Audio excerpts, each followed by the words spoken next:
You're most likely familiar with the 10 Commandments in the Bible, stuff we generally take as good advice. Don't murder, don't steal, honor your parents, the list goes on. And those are just the first 10. There are actually a total of 613 commands, all given to ancient Israel, found in the first 5 books of the Bible, which in Hebrew are called the Torah. Now, the word Torah is usually translated in English as the law, because it has all of these laws in it. And as you read through them, you wonder, am I supposed to obey some of these, all of these? I mean, what's the purpose of the law? Well, that translation is kind of confusing, because while the Torah has laws in it, the book itself is fundamentally a story about how God is creating new kinds of people who are fully able to love God and love others. And when Jesus taught about the Torah, he said that he was bringing that story to its fulfillment. So walk me through the story and how it's fulfilled. So the story begins with God creating humanity who rebels.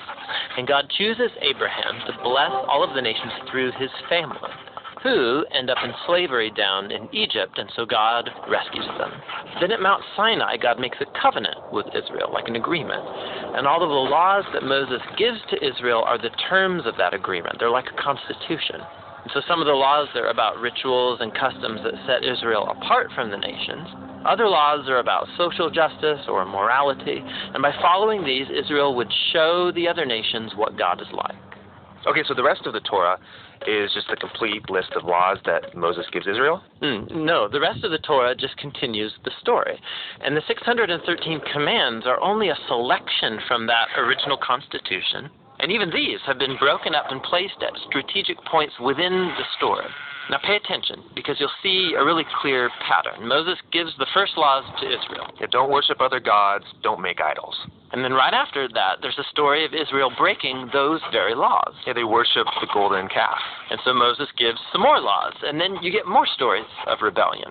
More laws, rebellion again, some more laws, more rebellion, and you start to see the point. Right, no matter how many laws, they're just going to continue to rebel.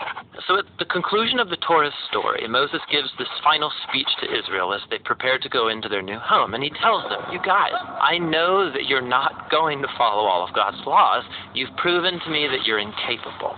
And Moses says the problem is that their hearts are hard and that they're going to need new, transformed hearts if they're ever going to truly follow God's law. And he was right. I mean, the story goes on to recount Israel's total failure. They go into the land, they break all the laws. Right. Now, the next section of books in the Jewish tradition are the 15 books of the prophets, and they reflect back on the story.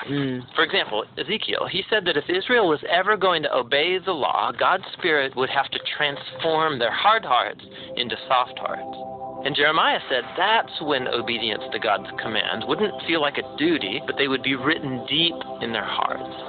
And Isaiah, he promised a future leader, Israel's Messiah, who will lead all of the people in obedience to the law. Now, in Jewish tradition, all of these books together are called the prophets, even the historical books, because they're continuing the story told from the perspective of the prophets.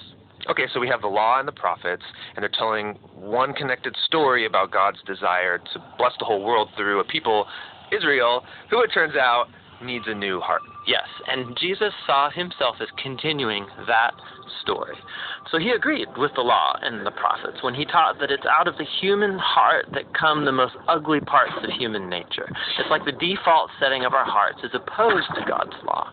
But Jesus also said that he came to solve that problem, and in his words, to fulfill the law. So what does he mean there, to fulfill the law? Well, first he said that the demand of all of the laws in the Torah could be fulfilled by what he called the Great Command, that we are to love God and to love others. So that seems pretty easy. I mean, we all want to love. Well, we think we want to love. But Jesus showed how love is far more demanding than we realize. So he quotes the law, do not murder. And he says, yes, not killing someone is a very loving thing to do. But then he also says that when you treat someone with disrespect or when you nurse resentment against them, you're also violating God's moral ideal because you're not treating that person with love. And so Jesus said true love ought to extend even to our own enemies. So even though this command seems very simple, Jesus showed how our hearts are not currently equipped to fulfill even this basic command of God to love others. And that's kind of a downer. But where Israel failed, Jesus brought this story to its fulfillment. As Israel's Messiah, he fully loved God and others, and he showed all of the nations what God is truly like.